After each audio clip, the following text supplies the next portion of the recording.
So let's go ahead with this Rekieta law thing. So fill us in, bro. What's going on here? I've seen this YouTube channel before. So real quick, he was competing with us. Well, actually, he paced us for #1 super chatter we beat him. on YouTube, and then we came back and beat him. I've been #1 a day or two. I take the title for like one or 2 days. But yeah, no, he's up there. He's really got famous during the Rittenhouse days, during Amber Heard. But long story short, he, of all the people on internet doing law, had the ability to transition into a mainstream thing. Like he could have become a mainstream media host. He could have become somebody popular.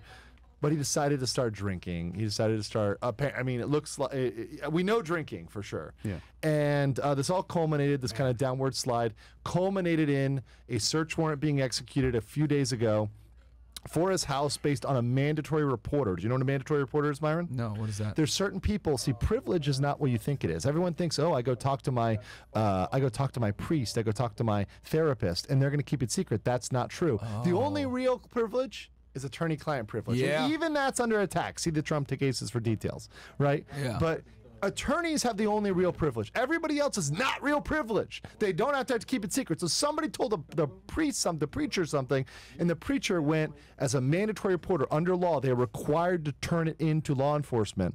They went there. They told them. They went to law enforcement. They executed a search warrant for his house. They went inside. He refused to open the door. They knocked down the door with a door ram. They found inside 26 grams of cocaine that field tested, of course. Yeah. Now that's with packaging, of course.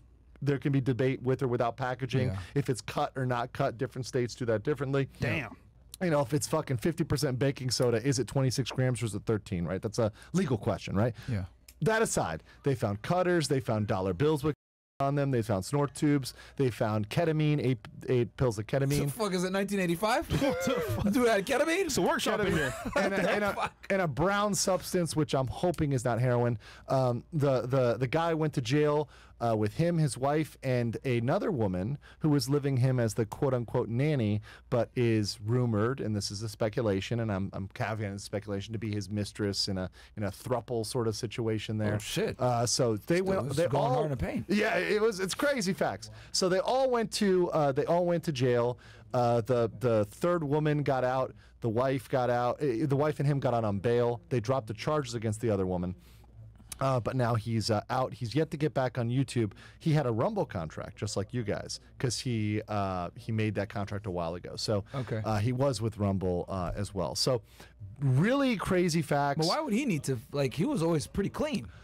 I was worried well, about. he wanted to do more on locals and also not have to worry as much about like writing the super chats and everything else and having a contract. You know, I'm telling you right now, bro, YouTube is just like, man. As a creator, though, it's better if you have people that actually support you on your own stuff. Yeah, 100%. Having a platform, you can they could demonetize you for anything, bro. Anytime. Like that's the crazy part. But yeah, sorry. Continue. And he would get kind of crazy on Rumble. So it was good, you know, for him it worked out. He likes to be a little bit more extreme, which is fine. You know, that's people's style. And that said, really sad because, you know, he was my good friend at one point, but at this point, you know, especially seeing him, you know, you could watch his streams and you could see him, he was drinking more and more and more and more. It was kind of a slide. And then seeing the drugs thing, devil, bro. He's got 5 kids. So one of the charges against him is neglect of a child, because in Minnesota, if you use drugs around a child, you have a presumption of child negligence. Oh, shit. And also, he had a gun. So he caught a gun charge in Minnesota because if you're using drugs in the presence of a gun, you're automatically you're a prohibited person. And you know, but you know, it's fucked because I don't. Now I'm a Second Amendment man. I'm a Second Amendment man. So I believe that it's the gun charges for just merely using drugs in the presence of a gun. I believe those are unconstitutional, right? And there is a case challenging that coming up to the Supreme Court right now, because if you're going to take away someone's guns, it should be because they did something dumb with the guns, right? Yeah. It shouldn't be because they were just doing drugs and happened to have guns. Well, they didn't do anything wrong with the guns. So that's a right. That's a constitutional right. So why are you taking away their guns? So anyway, you know under what grounds though? I know you former law enforcement love taking away guns over here. There's the Fed perspective, the fucking glowing over here. It's glowing on this side of the table. Yeah, the Fed perspective is there's 9 angles that will make you a prohibited person from having a firearm under the Second Amendment, and one of them is drug use or being a drug user. Right. Being a convicted felon, being dishonorably discharged, being a drug user, being mentally unstable, renouncing your citizenship. That's 5.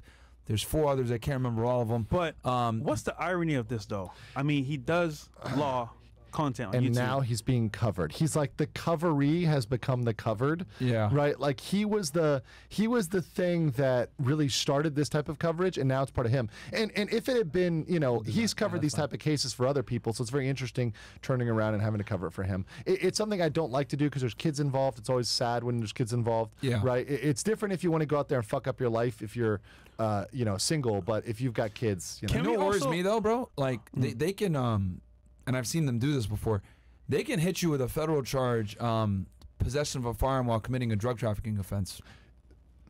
That's what they could, if they really want to like be dicks, they can do that, or they can hit them with the it's not felon in possession, but it's a prohibited acts, which is one of them is a drug user with a gun with 18 USC 922. Look it up, Google real quick. I believe 18 him. USC 922. Let's see if I remember. But but sorry, here's the thing: we don't actually have. Here's the crazy thing, Myron, because you're talking about federal government. We don't have. Just turn into Fed Reacts. We don't have. Yeah, seriously. Another episode of Fed Reacts now with more Walt. 18 USC 922. But this time we don't have the search warrant. So we only have a statement of probable cause, but we don't have a search warrant. So we actually don't know the basis for it. We don't know the basis, dude. All we know was a mandatory reporter. So we don't know the facts. Because here's the big difference for the search warrant under the 4th Amendment. They didn't get a search warrant. They have a search warrant, but we don't know the basis for the search warrant. Okay. So here's the point. We don't have the affidavit. Here's the point.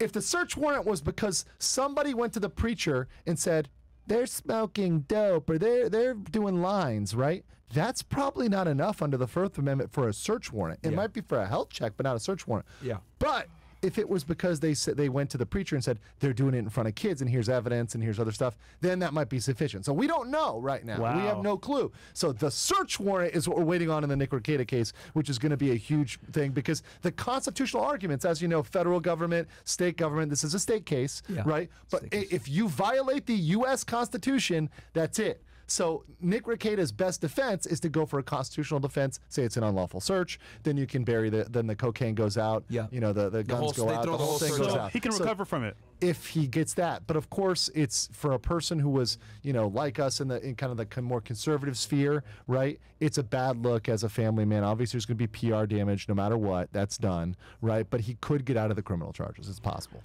I just want to talk about the pressure of being a content creator. It's a lot. I'm not going to lie.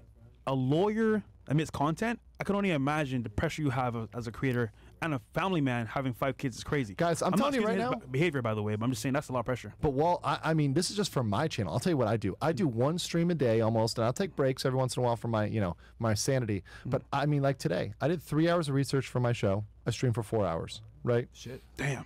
And then I'm going to do some research, even tonight when I come home, I'm going to do some research for tomorrow, what I should do tomorrow. So I'm working. I mean, people think being a content creator is easy, that we sit around all day and like fuck around. Like I'm doing research. I'm paying attention all day. My finger's on the fucking pulse of what's going on, and I'm doing real research every single day. I can work 10 hours, 12 hours a day, right? Now, I like it better my way because I can take breaks. I can pause it out. I can go, you know, do other stuff. But that said, it's not that easy, guys. It's not that easy, which is why you need support, which is why, you know, I know these guys have a good community, why you guys are putting together Castle Club, because it's not easy. You need people to support you. I will say this, man, that has me a little worried with this whole thing, because I'm thinking in my head, because you mentioned that there was a search warrant. Bro, for them to get a search warrant for a house, that tells me that they had actionable info that they went in the house and saw. Oh, that saw the drugs there. So wasn't it somebody that was with him that snitched on him? So that's what we don't know. See, so the mandatory reporter was the preacher, right? But we don't know who told the preacher. Yeah. So if it was somebody who knew and was there, that could be a thing. But we don't know. There's rumors that it was a guy who doesn't like him because the woman who was in the house, the plot thickens. The woman who was in the house was married. And it was alleged that there was a guy who was in there who was friends with Nick, who was the allegations they were swinging, and there's all sort of sexual deviancy going on. Okay. So the guy, you know, the allegations, the guy got cucked and was mad because his wife is now divorcing him because she said that on air, she said that he had never given her life. Shit. Here we go. Bro, I'm sorry, man. real. This is real. When a chick says Oh God. his small, never got, you still fucked him. You still hit though. Yeah. So what you saying that for, man? Come on, bro. Yeah, I mean, Objectively speaking, I don't know him. I wish him the best. I don't wish anything bad on a fellow YouTuber. But what I will say is the fact that they were able to get a search warrant as quickly as they did tells me that they got actionable info and had information that there was drugs in the house at that time. And for them to know that, that means someone had to have been inside the house. because that's the thing. That's what it tells me. Otherwise, it would have been a Karen with a clipboard. It would have been a Karen with a clipboard coming by, and just checking. Because it wouldn't have been a door ram. Me and you both door know ram. to search a home is the highest threshold of the Fourth Amendment. It's at the pinnacle of the, to search someone's like phone or whatever, like that's one thing, right? But to search or email, but to search someone's house is at the top of the fucking totem pole because that's the Most that's your private castle. area. Yeah, It's the most private area. You have so the you need a highest lot of expectation. probable cause to search someone's house. So that tells me they had info that there were drugs on that day at that time, and someone had to have been in the home and did it. And yeah, now that we know that there's people that had an axe to grind, there you go. And here's another one which is difficult for content creators, Fresh, and you guys know about this too. It could have been as easy as that dumb sending him a picture like, look at what we're doing with a line of in the back. Bro. He could have sent that to the police. Look, this picture was taken on this day. Bro. You can see the drugs in the back. One of the biggest indicators or one of the biggest telltale signs of a person that does drugs getting exposed is what typically What? his girl or side piece getting mad at him and saying, hey, he's the doing this on the side. Yeah. Now, here's the other thing, and this is for us content creators, right? His streams could have also been evidence, supplementary evidence. Yes. And there were streams where it looked like he was doing coke. Certainly, he was definitely drunk in many of his Yes, streams. sloppy. He was doing really bad stuff. Looked like he was in one of them. It was really, really bad. What the fuck? Like DSP, Well, Dark Side Phil. You ever didn't see see that? it?